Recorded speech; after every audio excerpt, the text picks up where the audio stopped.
মানুষের তাকদীরের কোনো চেঞ্জ হয় না। আর তাকদীরু লা ইয়ারুদ, তাকদীরের কোনো চেঞ্জ হয়? মহাবিশ্ব সৃষ্টির 50,000 বছর আগে আমাদের তাকদীর লিখে রেখেছে কে? এই তাকদীরের কোনো চেঞ্জ নাই। এজন্য আমরা বলি খাইরিহি ওয়াল কদর খাইরিহি ওয়া শাররিহি মিনাল্লাহি তাআলা। এই তাকদীরের ভালো হোক চাই মন্দ হোক সব লিখে রেখেছে কে?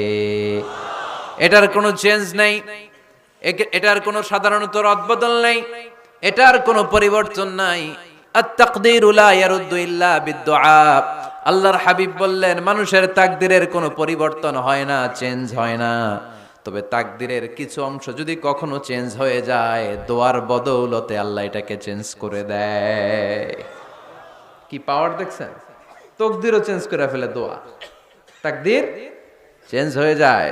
আমরা প্রায় শুনি মুমূর্ষু রোগী, ক্যান্সারে আক্রান্ত, বাংলাদেশের সবচেয়ে বড় ডাক্তার ঘোষণা দিয়েছে বাঁচবে না, বেশি বাঁচলে 3 মাস। কয় মাস? এরপরেও দেখা গেছে উনি 10 বছর বেঁচে ছিল। এরকম নজির এদেশে আছে না নাই? কিভাবে বাঁচলো? দোয়ার বদৌলতে। কিসের বদৌলতে? তো এটা যে অনেক গুরুত্বপূর্ণ, এটা কি আপনারা ফিল করেন, টের পান আপনারা? এটা অনেক powerful. It's like a missile. যুদ্ধে যেমনি সেনাবাহিনীরা মিসাইল হামলা করে, মিসাইল হামলা করলে যেমনি মিসাইল লক্ষ্যবস্তুতে যে ভেদ করে, দোয়ার মতো দোয়া করতে জানলে দোয়াটাও লক্ষ্যবস্তু যে স্পর্শ করে।